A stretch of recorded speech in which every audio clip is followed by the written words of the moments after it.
So we continue from where we stopped last time, from the first session.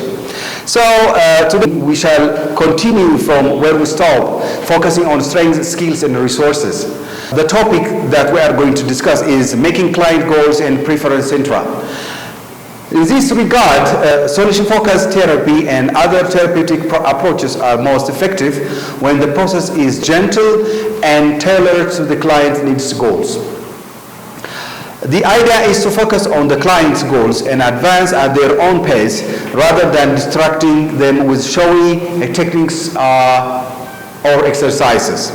A guiding idea for modern strengths-based collaborative therapy is to focus on clients' goals and preferences rather than on the issues and their desired pasts. That means we focused on their future, not their past. The purpose is to assist family members in reformulating their goals in more positive and inclusive fashion, which other family members may support, even accept responsibility for. In some cases, it may be necessary to work with the family members in individual session first before beginning family work. So we shall to elaborating goals in reaching the detail. In this regard, the more goal is richly described and elaborated in concrete detail, the more likely family members will work toward it. A goal that is compelling, attractive, and personally meaningful to the family is likely to inspire them to move forward and to work together. In addition, the process of elaborating a goal rather than compelling their problems is likely to transform conflicts between family members and to help them to develop common purpose which they are willing to work on together. The other one is scaling the progress.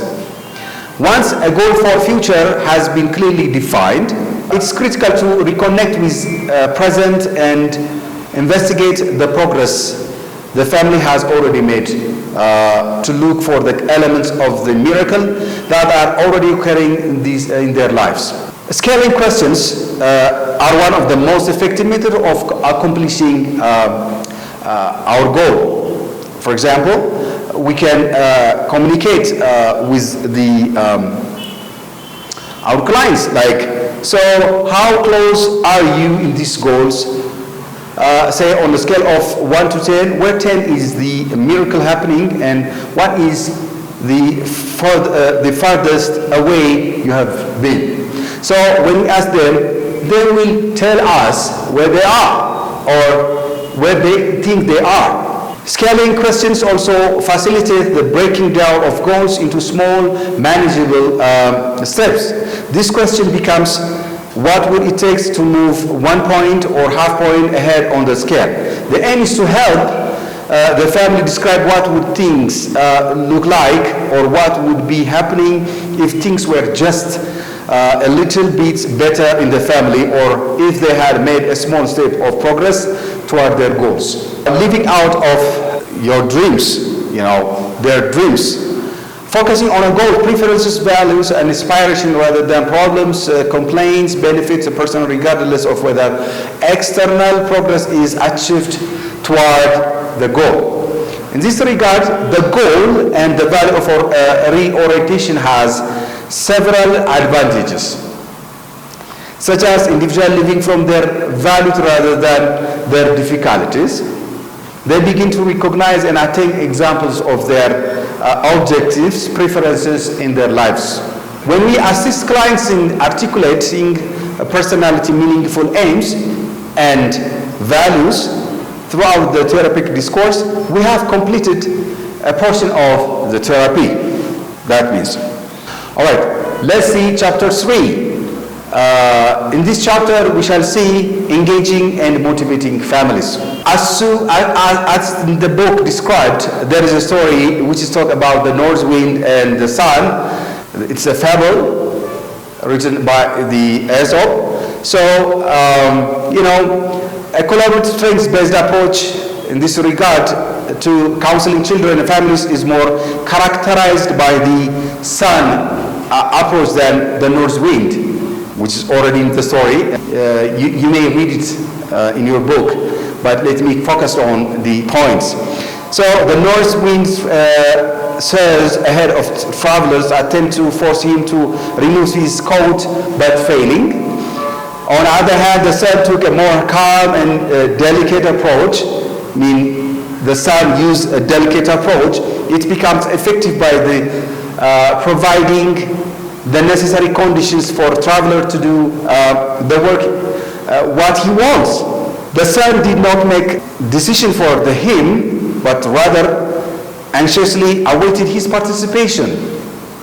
So the therapeutic hour encourage people do halt and enjoy every start to rather than hurrying the person or our clients.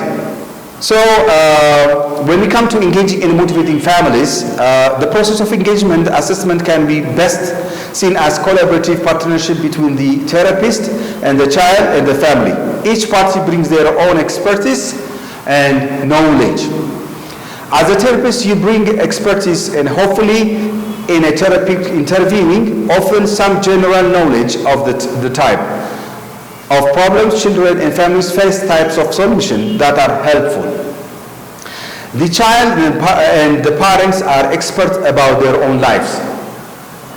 Collaboration, consultation, and negotiation with the child, all key members of the family about all stages of the therapeutic process is critical to ensuring that everyone is on the board, such as determining who should be involved and included, what problems should be worked on, what is an agreed and satisfactory goal, and what the process of therapy would be, for example, which model and what mode, individual or family, and so on. And the last one is what an agreed result is. Attending to motivation, when we come to attending to motivation, therapists often attribute to client lack of engagement in therapy on a lack of motivation or willingness to participate. The client is often blamed for therapy failure, although it is actually shared duty between the therapist and the clients, influenced by setting in which they work. From a strengths-based theory or approach, there is no such thing as all. Things are unmotivated clients. Everyone is motivated to do something or to have things to a specific way if these goals differ with the implicit aims of the therapy.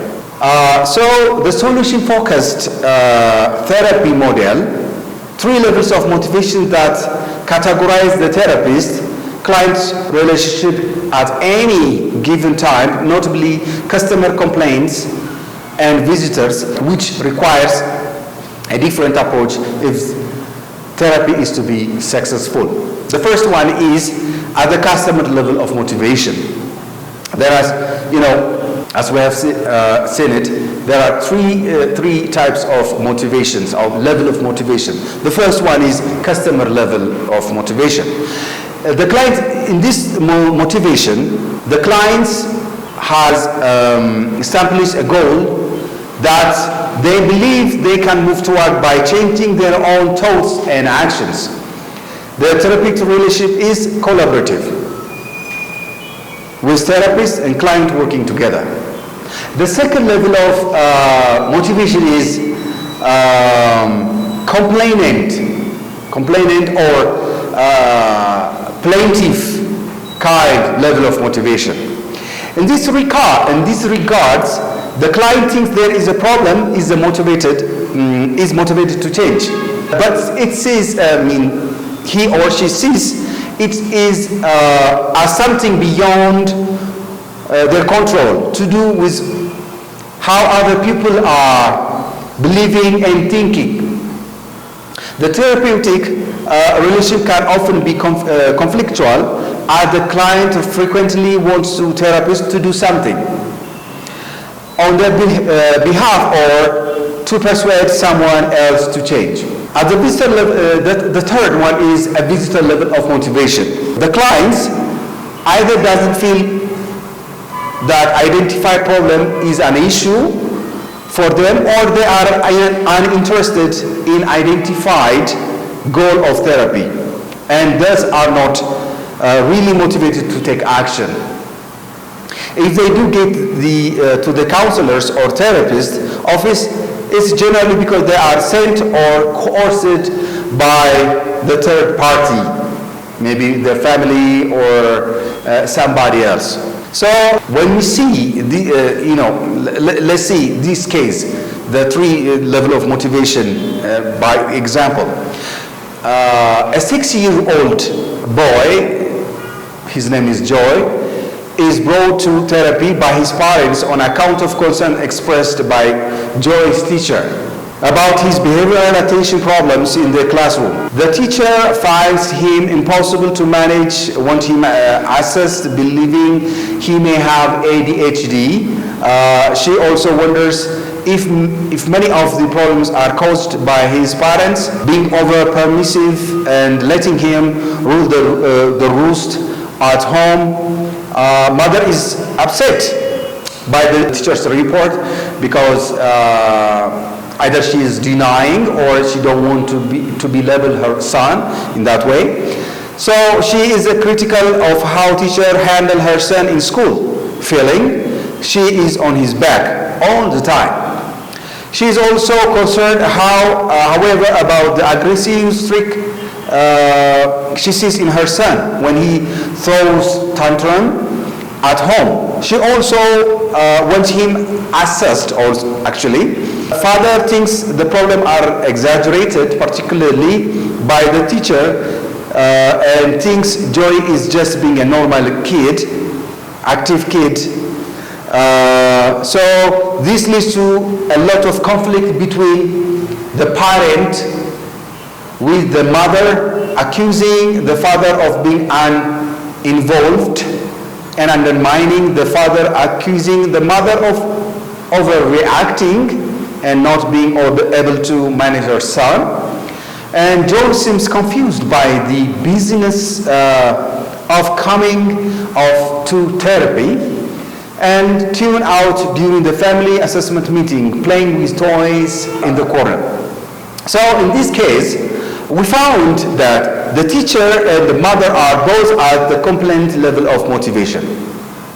In the same way, the father and the son are at the visitor level of motivation with respect to coming therapy, perhaps with Joy being most so. Engaging the family.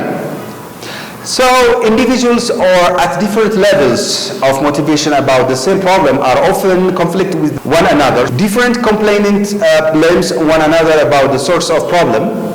Complainant frequently criticize visitors about their laziness and responsibility, and visitors frequently see complainants as causing the problem by their overreaction or how they approach the situation. So negative interchanges are rarely helpful and lead to increased defensiveness and polarization. In order to engage the different participants in their drama, it's important that the therapist does not reproduce any of the above critical dynamics. Inadvertently, many therapists resort to persuading and addressing visitors to become more involved in the therapy, into confronting complaints, to take responsibility for their own actions, to see their parents in the problem. More subtle and personalized approach, tailored to the client level of motivation, are called for. The aim is to create the condition of complaints and visitors to move into customer level of motivation. This video lesson is prepared by Gelila International Seminary College. So the other thing is, people at the complainant level of motivation can feel burdened and powerless in the face of problem.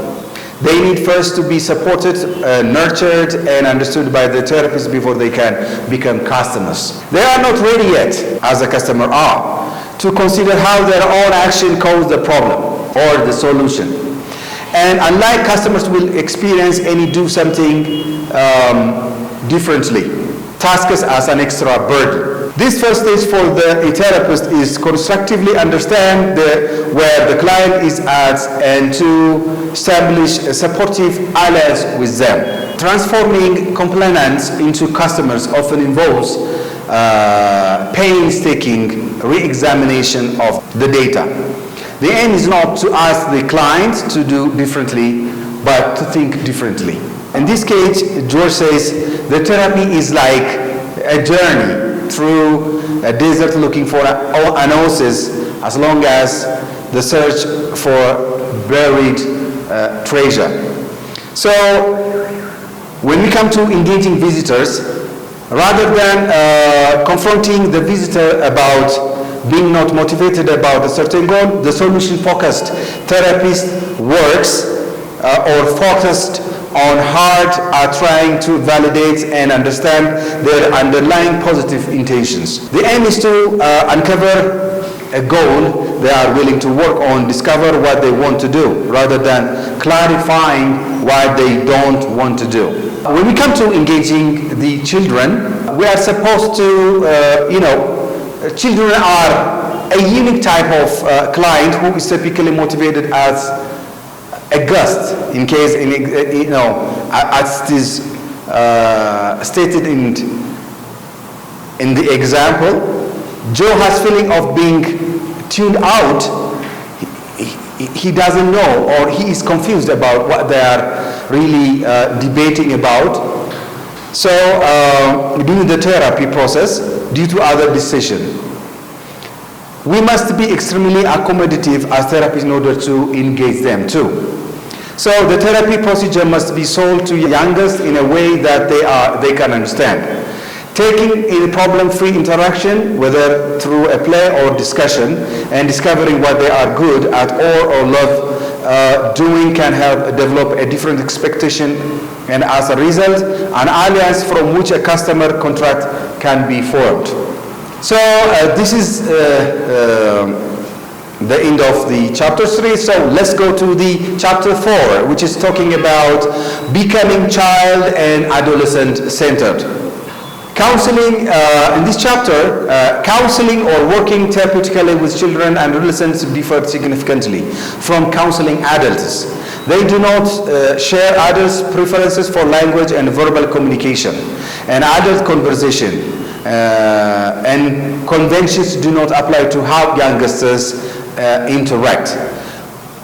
So we must be more sensitive to the developmental level of children, teenagers, by incorporating structure and creative activities into their work. This will make therapy practice more child, adolescent-centered. First, simply language, lower the speed of discussion. Second, use child-centered language and activities. Third, parents and frequently find it beneficial to witness the therapist communicating in child-centered manner with their children, and they can learn a lot from the skill modeling. Finally, keeping the session child-centered allows parents to get insight into their own child feeling in a world, which typically most useful component of therapy session. Communicating and talking to children of different ages and developmental levels. So in this case, three broader developmental levels for children and particular issues raised in trying to communicate with them. The first one is young children aged 2 to 5. They are the verbal language of preschool children is underdeveloped.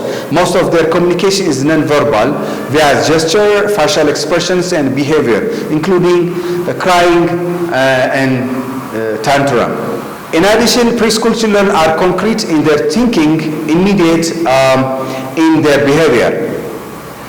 It's difficult for them to make links between past and present as behaviors, and sometimes they have short memory, so they forgot things what happening from the past. Indeed, many problems between parents and preschool children are simply based on means understanding and communication. Children aged 5 to 10, when we come to children 5 to 10, though children at this age have a better understanding of verbal language, they can find the cognitive questions often used by adults talking to them and taxing to answer. Depending on their ability, they may have find it difficult to answer their therapeutic questions. What were you feeling then, and what would you like to happen next? You know, they have difficulties to answer such kind of questions if you provide them. At this age, children like to communicate through play and imaginative activities, and will engage in a lot of creative therapeutic activities such as artwork, playing with puppets and figures, and role play. So we have to be gentle when we try to communicate with them. So gentle therapeutic comments and questions can be very helpful.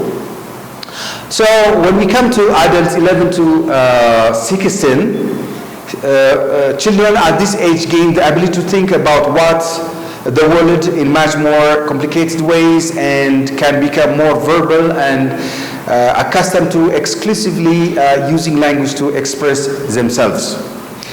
Coupled with this a period of intense change for the adolescent, they struggle with issues such as independence from their parents, sexuality, self-identity, peer pressure, friendship, and pressures about study and school. So friends, peers play a critical role in the lives of adolescents. They will often seek support, information from this circle rather than adult world. So engaging children and adolescents in creative therapeutic activities, play, in this case, play therapists specialize at using creative media to engage children in therapeutic interactions. In this sense, the therapist may use certain creative activities to enhance verbal discourse and fully involve children and adolescents.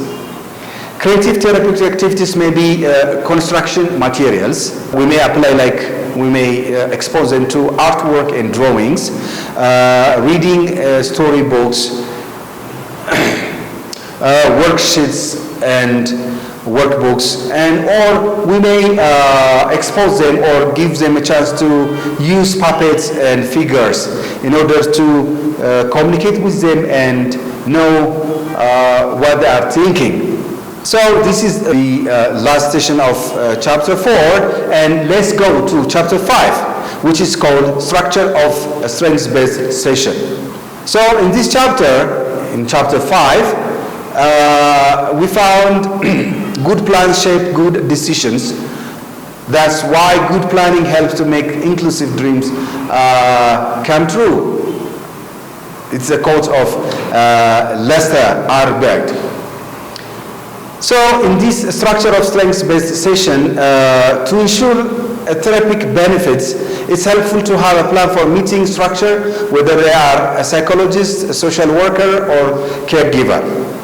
Indeed, many research implies that the contribution of psychotherapy model to client develop is due to less to their procedure or therapy than to the beneficial therapeutic structure they provide during meetings. Research indicates that lack of focus and structure is significant predicator of unfavorable outcomes in psychotherapy. So we have a roadmap. We have to have a roadmap for strengths-based session. So this map can be used to give an overall shape to all type of professional consultations. This is a 2-hour formal family session or a 5-minute telephone consultation with other professionals. The map consists of 4 stages shown. Stage 1, joining. Stage 2, establishing goals, and 3, reviewing progress, and 4, clarifying next steps. So when we come to the first stage, which is joining, the therapist's ability to collaborate and form alliance with the family is critical for successful therapy. The quality of therapeutic connection is the cornerstone for all therapeutic progress.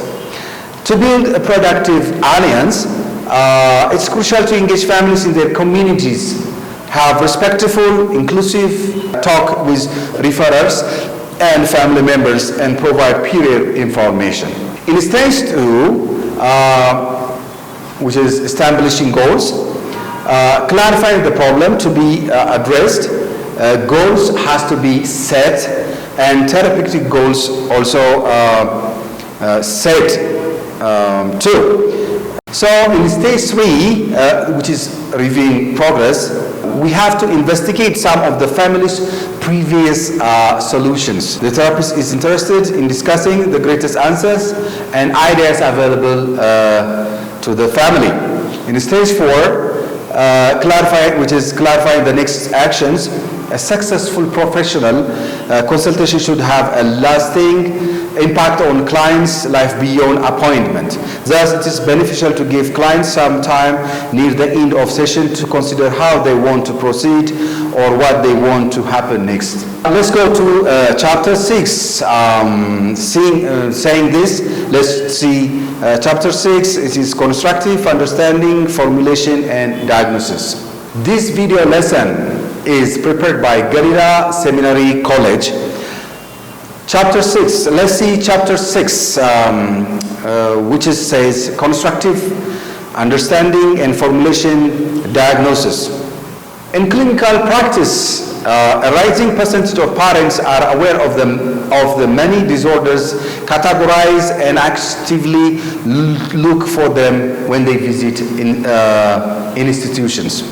As a result, it is unwise to dismiss clients in diagnosis questions, instead listening carefully to them about the positive and negative effects of such descriptions in their lives. It may work with them to develop constructive solutions that are more appropriate and tailored to their own situations. The implication of two significant common family diagnoses, which is attention deficit hyperactivity disorder, which is ADHD, and autism spectrum disorders, ASD. We shall see these two common family diagnoses in these chapters. The first one is ADHD, which is attention deficit hyperactivity disorder, as a social construct or a biological disorder. Actually, it's a question that we have to answer. The diagnosis is becoming more and more common for kids who exhibit behaviors like impulsivity, excessive activity, trouble focusing, getting easily distracted, and having trouble following directions, especially when they happen in a school or classroom setting. The most prevalent rationale is the biological medical explanation. According to this viewpoint, it's best to evaluate and diagnose the disorder as soon as possible. Ritalin and other systematic stimulant medications, together with behavioral parent methods and social skills training, are the main treatment. The application of pathological diagnosis such as ADHD has several detrimental long-term effects on children, including instilling in them the belief that they are defective and that they are powerless to manage their symptoms. Furthermore, unlike other diagnoses that requires psychosocial treatment, ADHD scientific explanation ensures that it is largely treated with medication. ADHD is not biological or interpersonal condition. Thus, both explanations have some validity. According to the Nyland, the overemphasis on ADHD diagnosis and its biological explanation hinders the developmental of more personalized explanation that may be more beneficial to children's families. So, in this chapter, as we have seen, ADHD, it is presumed that we have seen in the chapter 3 the constructive understanding and formulation diagnosis. In this chapter, we have seen ADHD, which is attention deficit hyperactivity disorder. It is treatable. It can be treated with a medication as well as a treatment, some social and consultation, with some consultations. So next session we will see diagnosis, which is autistic spectrum.